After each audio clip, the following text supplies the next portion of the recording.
음, 사실 그쪽에는 여기부터 이름이 기본주표라고 있으니까 심화평가인데 심화평가는 여기도 기본적으로 네 개로 나눠져 있어요. 그럼 거버넌스하고 조직과 목적, 조직의 목적과 사업, 재정, 회계 모금, 그다음 정부 공개 그 나눠져 있는데 여기도 그 저기 질문이 다 이렇게 기본적으로는 13개가 있는데 한 변호사님과 변호사님이라서 자율적인 거 말씀하셨는데 그 심화 평가에는 저희가 그 6개 정도 또 항목을 넣어놨습니다. 그 거의 설명을 다 원래 워크숍이라서 각자 그 일하고 계신 단체에서 이건 어떻게 할 것인지 그런 걸좀 이렇게 실습하는 식으로 저희가 진행을 해보려 했었는데 먼저 좀 여쭤보면은 계단법에 대해서 오신 분 계신가요 혹시? 계단법이라고 세단법에는 가장 큰 차이가 뭘까요? 네. 아니 본인이 생각하시나요?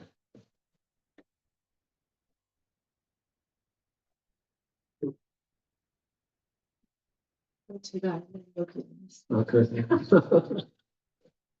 원래 그러니까 법률상으로는 재단법인은 사람들이 모인 단체고, 재단법인은 그러니까 재산력 발생 이런 건데, 그, 우리나라는 재단법인에서 이렇게 별도로 나와 있는 데들 많아 있는 것들이 학교법인이나, 그 다음에 의료법인 이런 것들이 재단법인의 일종이거든요. 그러니까 누가 어떤 목적을 위해서 돈을 재산 같은 걸 채널해서 그래서 재산으로 구성되어 있는 것이 재단법인인데 그거 말고 거버넌스 측면에 가장 큰 차이가 있는 건 뭐냐면 그 재단법인은 아까 황 변호사님 말씀드렸지만 총회가 없어요. 이사회가 최고사 결정 기관이고 재단법인은 사람들이 모인 곳이라서 그 사원총회를, 그러니까 회원들의 총회가 있는 거, 그게 가장 큰 차이라고 보시면 좋겠습니다.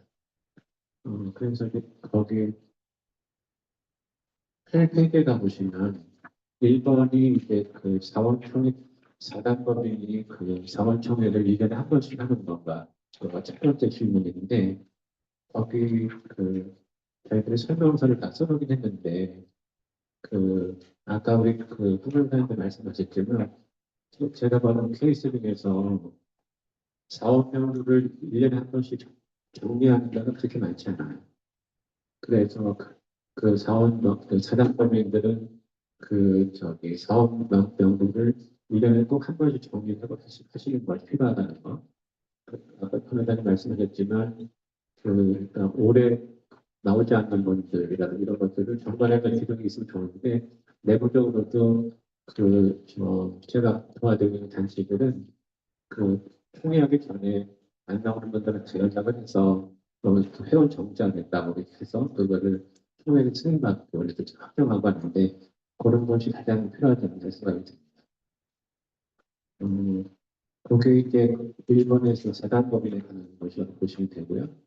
그 다음에 그 페이지 밑에 쪽에 보시면 정관에 따라서 임원회, 이사회가 운영에 이렇게 대시하고 있는 것과 같은데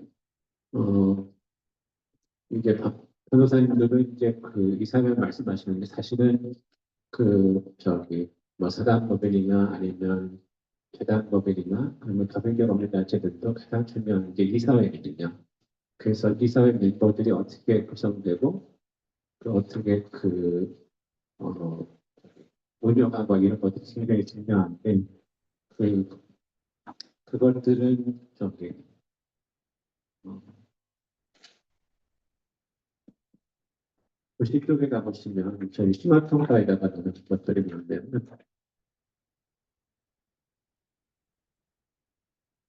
여기 오신 분들한테 말씀드릴 건 아닌데 이사분들이 우리나라는 보통 어떤 경우 이런 경우도 있대요. 이사가 모자라서 이사를 누구한테 그냥 이름만 빌려 하는 경우도 있다고 그러거든요. 그런 경우도 있고 또 하나는 사회적으로 명망이 있는 분들은 이사에 참석을 잘 안 하시는 분들도 있어요. 그래서 저희들이 주장하는 게 뭐냐면 기업이 들게 이사를 있는 분들 교육이 필요하다는 게 많이 들거든요. 그런 데 너무 바빠서 자기들이 잘한다고 생각하는데 사실은 이사회 운영하는 걸 잘 모르는 경우도 많아서 저 교육이 좀 필요하기도 하고 서울시의 사회복지법인들은 서울시에서 그 이사나 사회이사들 퇴임하면 교육들을 많이 시키는데 그런 것들을 좀 참석할 수 있도록 하는 게 좋은 것 같고 또 하나는 일본에다가 저희가 심화해서 넣었던 게 뭐냐면 오리엔테이션을 좀 많이 하는 그런 제도를 도입을 해서 새로 이사들이 도입이 되면 우리 조직이 어떤 미션을 가지고 어떤 일을 한다 이런 것들을 한다는 것을 교육을 주는 것들이 필요하게 생각고요. 좀더 추가적인 어떨까? 우리나라에는 시리 상경도 있지만 미국 같은 데 보면은 이사들 서로 평가하는 제도가 있어요. 그래서 자기가 평가하고 자기가 어떻게 공헌했나 이런 거 하는 것들이 있는데 그런 것들이 필요한데 신부장님께서도 우리 그러니까 새로운 이사들이 왔을 때 이게 이제 보통의 조직인지 아니면 탑다운 조직인지에 따라 다를 수 있지만 조직이 어떻게 우리가 어떤 미션을 가지고 어떤 일을 한다고 하는 것들을 자료를 만들어서 새로운 이사들이 들어오시면 설명할 수 있는 것들을 만드시는 것들이 필요하지 않다 생각이 듭니다. 다시 그쪽으로 와서 임원회를 써놨는데 일반적인 경우가 사단법인이나 재단법인은 다 이사회라는 것이 되겠고 그다음에 비영리 민간단체라는 해서 법인기 없는 단체들은 거기서 이사회라고 쓰기도 하지만 다른 데는 뭐 운영위원회라든지 다른 이런 여러 가지 이름들을 가질 수 있는데 그것이 어, 1년에 몇 번씩 할 수 있는지 그런 것들을 가서 11쪽에 보시면 평가지표는 다시 11쪽 가운데 보시면 2-2에서 2-1까지 그, 몇 가지 써놨는데 가장 중요한 거는 이사들이 자주 참가할 수 있도록 하는 거하고 그다음에 법률적인 거 있었지만 뭐 정관에 따라서 출입이든 통과한다든지 이런 것들을 요즘에서 보시면 괜찮다 생각이 듭니다. 한국경영진평가원들도 이사가 10번 정도 되는데 사실 저희는 1년에 한 번 정도만 이사를 하거든요. 근데 이렇게 조직에 따라는 다르긴 한데 분기별로 모이는 데도 있고 그것도 조직에 따라 좀 다르긴 한다고 볼 수 있겠습니다. 그 다음에 12쪽에 가시면 감사 얘기가 좀 나오는데요.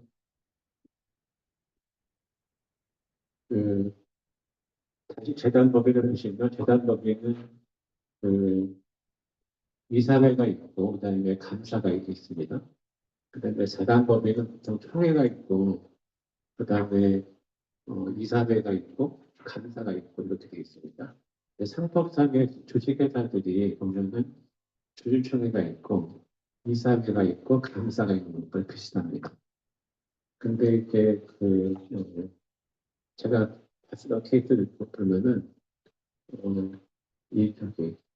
감사라는 것이 정관상에 의해서 선임된 감사인데 그 감사하고 공인회계 사이의 회계 감사하고 구분을 못하는 분들이 좀 있어요. 여기서 얘기하는 거는 외부 회계 감사가 아니라 정관에 대한 감사를 얘기를 합니다.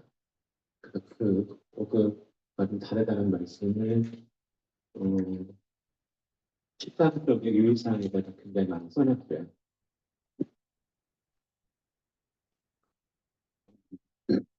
그래서 정관상에 감사하고 그 위에 외부에게 감사라든지 법률 감사 이런 것들이 있는 것은 별도라는 얘기를 써놨습니다. 그 다음에 또 하나는 11쪽에 보시면 내부 감사실이라는 게 있는데 기업일 중에서 큰 단체들, 예를 들어서 현대버스라든지 몇 큰 단체들은 내부에서 다시 내부 감사실이 있어서 내부 감사, 그러니까 지금 말씀드렸던 정관상의 감사 이외에 지금 비영리 법인들의 감사는 거의 다 비상금이 일반적인데 이 내부 감사실은 상근 조직이라고 보시면 됩니다. 상근 조직은 저기 그러니까 상근 대표 밑에서 조직이 돼서 실제로 그 조직이 잘 운영되고 있는지 막 그런 것도 이런 것들 하고 있는데 이게 그렇게 감사실을 두게 되면 비용도 많이 들어가기 때문에 작은 단체들은 좀 어렵고 큰 단체들만 이제 내부감사 실무에 들어가 있습니다. 우리나라 조직회사들도 보게 되면 이 내부감사실을 감사 밑에다가 두는 경우도 있고 아니면 대표이사 밑에다 두는 경우도 있고 그래서 그 주식회사들도 그 회사마다 좀 다르고요. 또 하나 좀 여담을 말씀드리지만 미국의 그 회사법에 의해서는 감사 제도가 없어요. 미국에는 이제 이사들이 서로 감독하도록 되어 있는데 우리나라는 그 이제 19세기 말에 일본이 독일계를 받으면서 독창적으로 받았던 감사 제도가 지금 남아 있는데 개인적으로는 이 감사가 이렇게 아주 본연적으로 경우가 별로 없어서 형식적인 감사가 아닐까라는 생각이 좀 많이 듭니다. 그 다음에 그 감사와 관련돼서는 14페이지에 보시면 저희 평가지표에다가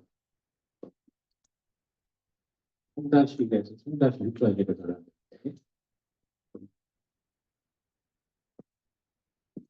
가장 중요한 건 저는 3-4라고 볼 수 있어요.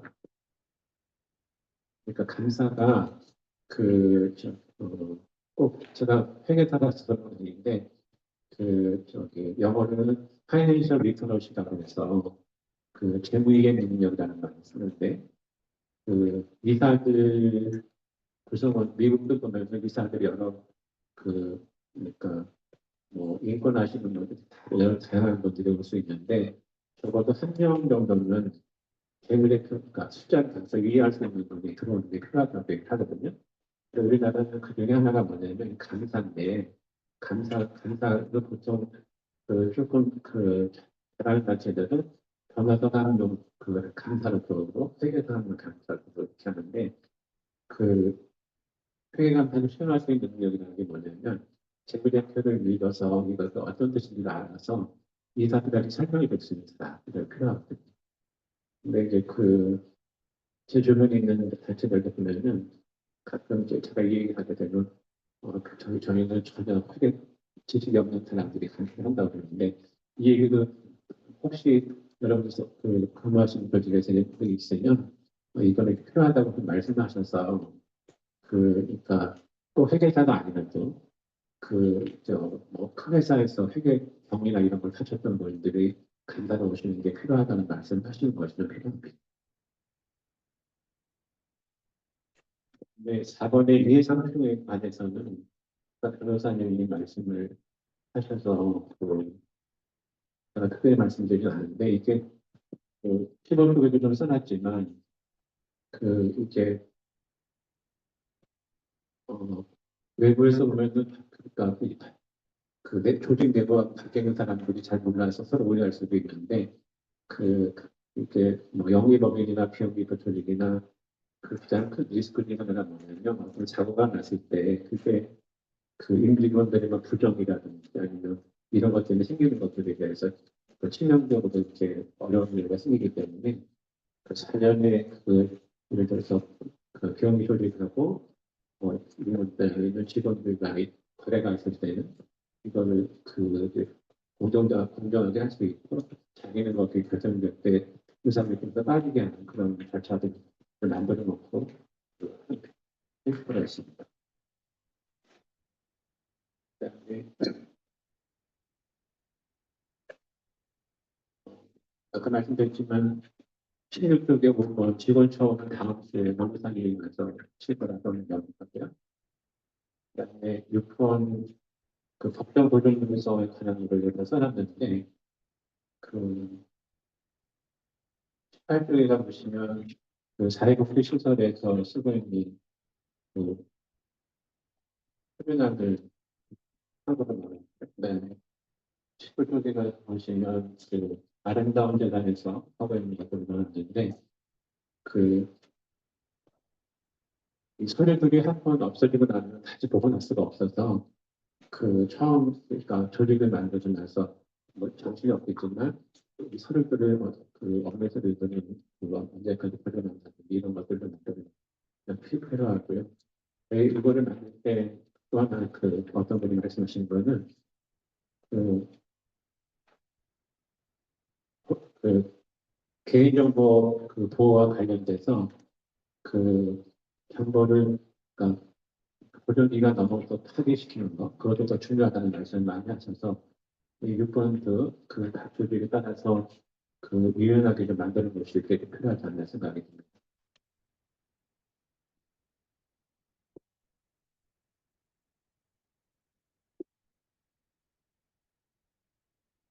그다음에 그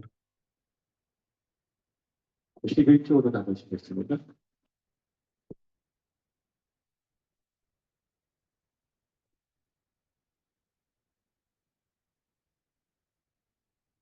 그러니까 그 이사들 오리엔테이션하고 교육 과정이라 말씀드렸는데 그 91쪽 메일을 보시면 그저 이사회 출석 률이라든지 오리엔테이션 교육 체계 그다음에 뭐 워크숍이라든지 세미나 하는 것들 이런 것들을 하고 있고요.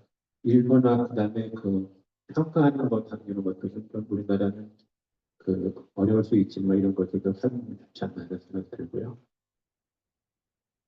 그 두 번째가 그 대표나 이사임기와 연의가 있는 횟수를 제한하고 있는 것이 필요한가 있는데 이거는 논란들이 많아서 그 관장 뭐를 그만했는데 혹시 여러분들이 계시고 되는 경우에 이렇게 대표나 이사들 그 연임 제한 비용들을 그 두고 있는 경우들이 있나요? 하고 계세요? 그것만 외국 사회복지법에는 그런 비용은 없어요. 근데 이게 그 논적이 어느 게 좋다고 하는 얘기는 좀 하기가 좀 어려워요. 그 능력 있으면 그냥 뭐 10년이나 20년 이렇게 할 수도 있기도 하고 또 이렇게 자료 교체되면 그게 영속성이 없어서 저 어려운 경우도 있어서 어느 게 더 정확하다고 얘기를 못하는 것 같은데 우리나라는 전반적으로 이제 연임 제한이 있으면 아주 그 지도 문제가 잘 되는 케이스라고 생각하셨는데 그러진 않아서 어떻게 그래서 그 왠지 디베이트가 많은 수목이라고 보시면 되겠습니다. 그다음에 93%에 가보시면 그 임원 보수에 관한 얘기가 있는데 우선 이 기획으로도 그각 조직마다 다른데 이것도 한번 여쭤보면 여러분들 근무하시는 데서는 그 이사장이 가장 표현이 좋아지만 실권을 가지고 있나요? 아니면 생각 대표가 실권을 가지고 있나요? 생각 대표가 어떠세요? 저희는 이사장이 네. 네. 물론 이사장은 통한 이사회가 이런 일 만드는데 네. 홍은 대표도 그 자리에 구성원 중에 한 명이고 네. 그러니까 이사장님이었죠. 적어요. 이것도 뭐 정답이 없어요. 저기 우선 이사회는 감독만 하고 그다음에 실제 운영을 상근 대표가 하는 그런 데도 있고요. 그게 다람쥐가 돈이 많이 있는데 또 하나는 이사장이 그 거의 다 실권을 쥐고 다 이사 결정하는데 그러거든요. 근데 그 지금 이사장님은 그걸 받으시나요? 안 받으시나요? 안 받으시고 안 받으시고 수험등자는 아니시고요. 네. 대신에 이제 또 저희는 이제 그 의료 활동을 하는 의원을 운영하거든요. 네. 통장을 위해서 네. 통장이지만 의료 투자 그래서 실질적인 어떤 성분들 중에 원장님의 어떤 의도나 또 영향에 대한 결정 영향력이 있어서 그런 부분들을 같이 절충하는 자리가 이제 이사회였다고.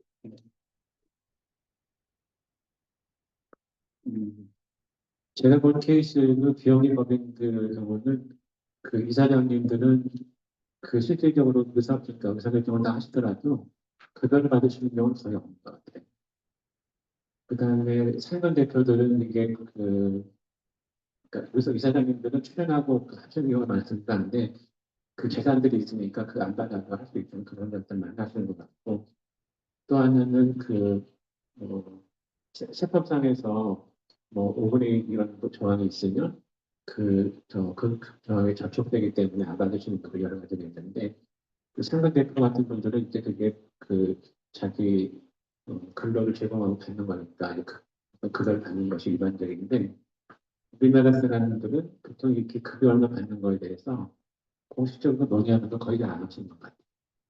제가 그 비용예비이기 때 이사나 강사를 참여하고 있는데 한 열번 군데가 되는데 그냥 그 비공식적으로 정해놓고 이사에서도 별로 논의 안 하고 이런 데가 많아요. 근데 저희가 여기 얻은 건 뭐냐면 그 이사 보수 받는 것들 그러니까 대표가 받는 거에 대해서 이사회가 총회에서 그 그러니까 안건을 내 가지고 승인하는 게 마치 그냥 내부적으로만 해서 실시하는 건 별로 안 좋다고 그런 게 이 상권의 틀입니다. 그, 그래서 거기에 94쪽에 보시면 그 병관의 임원 보수를 지휘할 수 있도록 되어 있습니다. 보통은 이사들은 아까 황교안님 말씀드렸지만 이사들은 거의 벌써 안 받는 걸로 정한 경우가 많습니다. 그런데 필요하면 지급할 수 있도록 하는 것도 필요하기도 하고요. 그다음에 그렇게 하게 되면 이거는 이사회가 총회에서 결의해서 지급하는 것이 필요하다는 말씀입니다. 그다음에 하나 말씀드리면 영일에게 이사나 아니면 대표분들의 급여 한도가 있나요?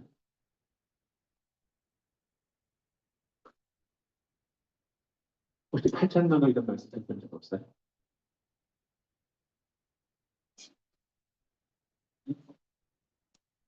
좀 많이 드린다고 얘기를 15분 같은 표를 만들잖아요. 네. 그거 있잖아. 그 말씀 그럼 주셔서 정말 네, 보통 급여를 줄 때 이제 인건비 기준표를 가지고 있는 조직들이 많다 보니까 이 지금 회복이 가장 최고치를 두고 급수로 그렇게 한다는 건데 그거 예산은 사실 목들이는 연봉제라는 게 아니긴 한데 기업보다 연봉제라는 게 없으니까 8천만 원은 처음 들었는데 그러세요? 근데 지금 급여 테이블에 있어요? 네, 그러시구나. 직원이 몇 분 정도 계신데요? 10명 10명인데. 저는 병실에서 급여 테이블이 있는데 처음 보는데. 그냥 보통은 그러니까 그, 그 능력에 따라서 얼마든지 이렇게 측정하는 경우 많은데 이렇게 올라가는 케이스는 큰 조직 같은 경우에는 그 인사 적체도 있어서 그 급여 테이블을 만들어 놓긴 하는데 능력제로 한다는 게 성과를 측정 평가한다는 건데 네. 비영리 쪽에서 성과 평가해서 급여를 주는 경우가 드물다고 알고 있습니다. 그래요? 아닐 수도 있습니다. 큰 단체라고 말씀드렸던 게 우리나라는 뭐죠? 굿네이버스하고 기아대책하고 몇 군데 있잖아요. 거기는 직원들이 한 200명, 300명 되거든요. 근데 그래서 거기 이렇게 호봉 같은 걸 만들어 놔서 하는데 이제 보면은 사람들이 모인다 보시니까 이렇게 알력 같은 것도 있고 뭐 그런데 또 경쟁도 하거든요. 근데 보면은 그 진급 같은 거 누락돼서 뭐 울기도 하고 하는 경우도 있어서 여러 가지 케이스 있는데 그런 경우는 그러니까 직급 호봉 이런 것이 있는데 조그만 작은 단체들은 그렇게 한 걸 보지는 못한 것 같아요. 한 가지는 제가 정확하진 않은데 세법에서는 이게 정확한 표현은 아니지만 저기 장학재단하고 그다음에 뭐 제가 이거 나이가 많아서 잠깐 먹어서 그런데요. 어떤 그런 데들은 급여를 8천만 원 이상 지급을 못하게 돼 있어요. 세법에서. 그리고 그걸 넘어가게 되면 주무관청의 승인을 받도록 이렇게 세법 규정이 있는데 모든 데가 그런 건 아닙니다. 몇 군데가 그렇게 돼 있는데 그게 언제 들어왔냐면 이거 약간 공개적으로 얘기하기 뭐하지만 2010년, 2008년 이때 박근혜 전 대통령이 그 정수정 학회의 그 이사장이었거든요. 근데 그때 그 박근혜 그 정치인이 그 정수정 학회가 아버지 엄마가 만든 데잖아요. 그래서 거기서 한 3억 정도 지급을 했었는데 그게 정치적으로 이슈가 돼서 그다음에 세법에 들어온 게 그 연간 8천만 원이라는 것이 들어와서 제가 아는 그 큰 단체들도 그 연봉이 8천만 원 넘는 데가 거의 없어요. 그래서 그게 그 어떤 면에서는 저희가 정부에다가 건의도 많이 내고 그랬는데 그게 그 영리기업하고 비영리 쪽에 너무 급여 차이가 많아서 이쪽에는 뭐 그러면 봉사로만 일하느냐 그래서 인재들이 못 온다는 그런 얘기도 많이 하는데 다른 얘기지만 그러니까 여기서 임원들 급여를 지급할 때는 공개적으로 토론을 통하는 게 좋다고 이렇게 좀 써놨습니다.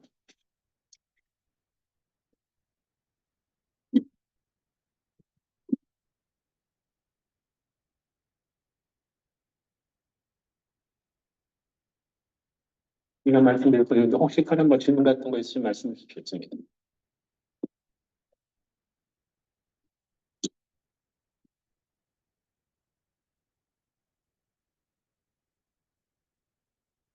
그 학교에 관한 걸 좀 말씀을 드리면요. 저도 여담인데 제가 홍익대학교에서 한 10년 정도 강의했거든요. 근데 대학들도 학교들도 다르고 의료법인들도 다 다른데 대학교를 말씀을 드리면 이거 뭐 공개적으로 말씀드리긴 뭐하지만 연세대학교는 주인이 누구라고 얘기하냐면 연세대학교는 주인이 누굴까요? 가장 연세대학교는 그 뭐니까 교직원들이라고 그래요.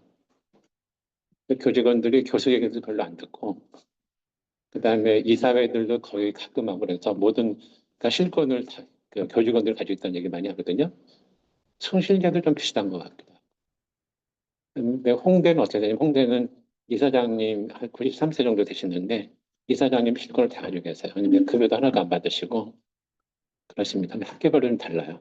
근데 그 학교는 보통은 이사회가 있고 그다음에 총장이 있잖아요. 근데 그 어느 학교는 총장이 실권을 가지고 있는 데가 있고 어떤 데는 사무국장이 실권을 가지고 있는 경우가 있고 어떤 데는 직원들이 가지고 있는 경우가 다 다릅니다. 그 비영리율이 그렇게 큰 데는 아니지만 비영리율도 그러니까 이 거버넌스가 조직별로 다 달라서 그 어느 게 꼭 좋다고 말씀드리면 좀 어려울 것 같고 그 아까 법률적인 얘기를 했지만 비영리의 거버넌스는 통일된 게 없어서 경영학 측면에서는 이 비영리의 거버넌스를 연구할 필요가 있다는 되게 많이 얘기를 많이 하거든요. 아직 우리나라는 이렇게 정립된 건 없어요.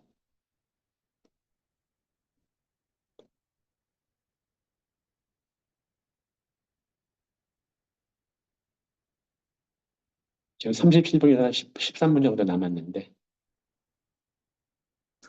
이제 회복 시설들은 사회복지 시설을 이제 기관장은 법인에서 운영을 해요. 네. 공개 채용을 해서. 네. 그런데 기존에 있는 직원들은 정규직이에요. 네. 그런데 기관장으로 있는 분은 공개 채용은 보통 법인에서 3년 계약직으로 채용을 많이 해요. 네.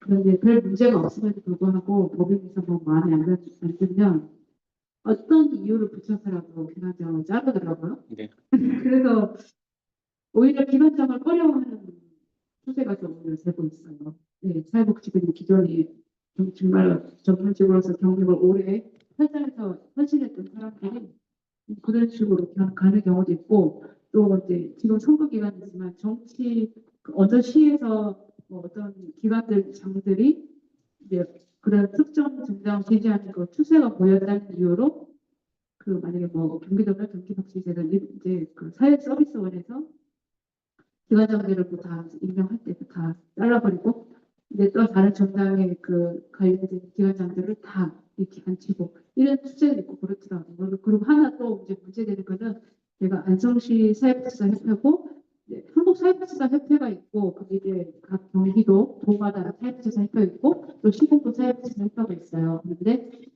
아마 제가 한사협 같은 경우는 수단법인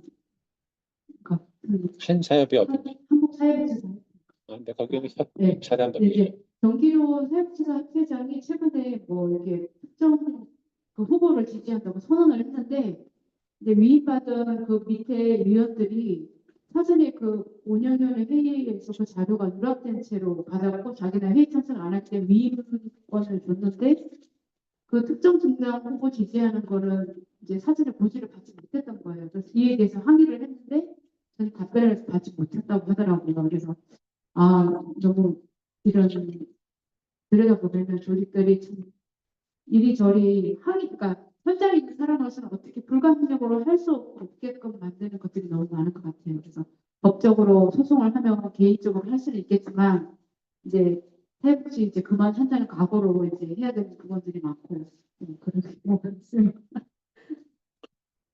제가 그거를 좀 나눠서 말씀드리면 우선 주식회사에서 임원 있잖아요, 임원. 임원을 약간 차별적으로 얘기하는데 임시직이라고 그래요. 임시사원이라고 그러거든요. 그러니까 보통 부장급까지는 그냥 이렇게 정년까지 보장을 받는데 이사들은 그 1년이나 3년 임기거든요. 그리고 그 다음에 선임만 하면 그냥 하는데 그러니까 아마 우리 김 과장님 다른 사회복지시설 오신 분 안 계실 텐데 사회복지 시설이라는 것이 사회복지법인이 자체적으로 가지고 있는 경우도 있지만 아니면 뭐 안성시나 서울시 이런 데서 가지고 있는 거를 위탁을 시키거든요. 그러면 이제 그 사회복지법인이 자부담이라 해서 얼마를 이제 부담을 하고 나머지는 이제 정부에서 보조금을 받는다든지 아니면 이용 수수료를 하게 되는데 거기 근무하는 직원들 이제 그러니까 수사법인이 바뀌게 되면 다 바뀌게 되니까 어떻게 하냐면 직원들은 다 그냥 민원 그러니까 승계하도록 하고 법인에서 시설장이라고 하나요? 시설장만 이제 파견하게 되는데 그 시설장이 보통 다른 데로 시작이 바뀌게 되면 바뀌게 되고 그러니까 법인 본부에서 보면은 이 사람이 좀 이상하다 그러면 3년 하고 나서 뭐 그냥 연장 안 하는 그런 경우도 있긴 있겠죠. 그러니까 이 중에 제가 볼 때는 사회복지 시설의 시설장은 그 주식회사 임원 이사랑 비슷한 것 같아요. 그건 맞지 않지만. 그다음에 그 사회복지사 협회에 관해 잘 모르겠지만 사회복지사 거기 회원은 보통 몇 명 정도 되나요? 달성만 해도 300만 이상이고 우리도로 치면 뭐 몇천 명 이게 저기 한국 따지면 굉장히 많다. 그러니까 아마 다른 데를 말씀드리면 제가 속한 데가 공인회계사 회가 있거든요. 공인회사에는 지분이 있겠지만 지분은 좀 미미하고 전국적으로 3년에 한 번씩 회장 선거하거든요. 근데 그거는 거의 정치 선거예요.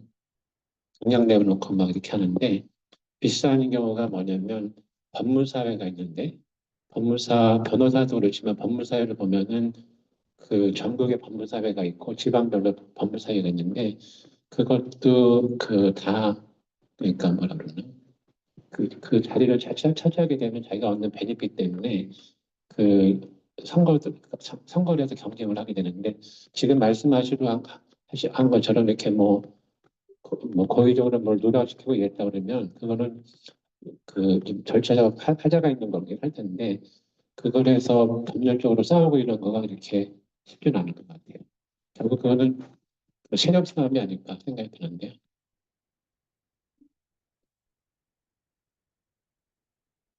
또 다른 말씀하실 거 있나요? 그럼 오늘 제 강의는 여기까지 마치겠습니다. 참여해서 감사드리고요. 질문 있으시면 언제든지 카톡이나 여러 가지 방법으로 주시면 감사하겠습니다. 감사합니다.